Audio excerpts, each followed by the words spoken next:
தோழர் தமிழரசன் அவர்கள் புத்தகம் போட்டுக்கார். தயவுசெய்து இப்படி பெரியார் படிக்கலாம் பரவாயில்லப்பா, தமிழரசனை படி, புலர் கலியபெருமாளை படி. பெருஞ்சித்தனார் இருக்கிறார், தமிழ் தேசியத்துக்காக உழைத்து அதை எழுதி குவித்த பெருமகனார், அவருடைய எழுத்துக்களை படி. எல்லாத்தையும் பார்த்து காப்பி அடிச்சு வாந்தி எடுக்கக்கூடிய சீமானை பார்த்து அதுதான் அரசியல் கத்து கொடுத்தான்னு சொல்லாத, அது தமிழ் தேசியத்துக்கு அவமானம். நான் தம்பி அவன் கட்சியில் தம்பிகள் சொல்லிக்கிறேன், இந்த ஆளை நம்பி போகாதீங்க. இந்த ஆளுக்கு ஜெயிக்கணுங்கிற எந்த நோக்கமும் கிடையாது. அவருக்கு தெளிவா தெரியும் ஜெயிக்கணும்னா அதுக்கான வேலை திட்டம் வேற, அதை செய்ய மாட்டார். அவருக்கு நல்லா தெரியும். அது மட்டும் இல்ல, அவர் ஜெயிக்க மாட்டாருங்கிறது அவருக்கு தெரியுங்கிறது மட்டும் முக்கியம் இல்ல, அவர் யாரையும் ஜெயிக்க விட மாட்டார். உங்க கட்சியில யாரை ஜெயிக்கணும், அப்படி ஜெயிக்கிற உயரத்துக்கு யாரெல்லாம் வர்றாங்களோ அவங்க வெளியே அனுப்புறதுதான் அவரோட வேலை. அதான் பிசிறு அவர் வச்சிருக்கிற டைலாக். பிசிறு அதான். இன்றைக்கு ஏதோ பட்டிமன்றம் போட்டு பேசுனீங்களே, அதுல ஒரு 6 பிசிறு அவர் பார்த்திருப்பாரு. சரியா?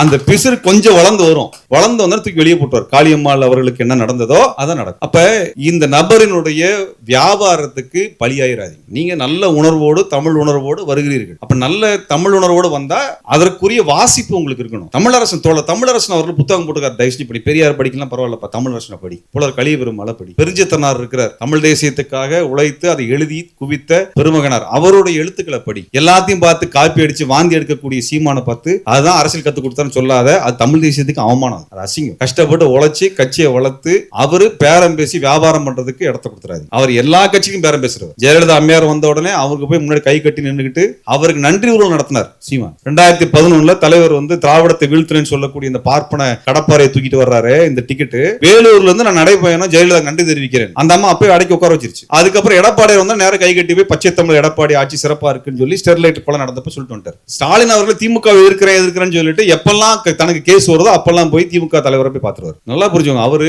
சிறந்த வியாபாரி. அவர் திமுக எதிர்த்து ஒரு போராட்டம் பண்ணல இந்த கடந்த 4-5 வருஷத்துல.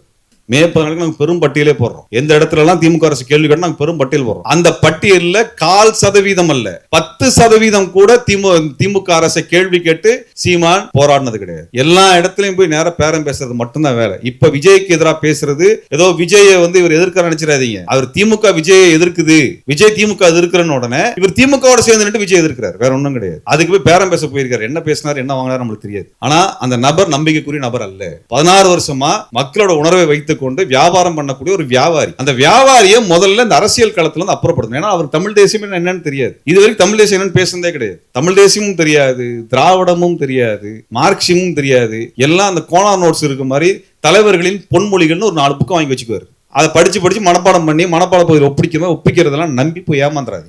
அந்த இளைஞர்கள் தயவு செய்து இந்த கட்சியிலிருந்து வெளியேறி தமிழ்நாட்டோட மிகப்பெரிய கேடு சீமா. அந்த நபருடைய அரசியலை, தேர்தல் அரசியலை ஒழித்து கட்டுவதை ஒரு வேலை திட்டமாக நாம் எடுத்துக்கொள்ள வேண்டும். இலக்கியத்தால் ஒன்றுபட்டு உன்னை போன்ற மக்களே வரலாற்றை படைப்பார்.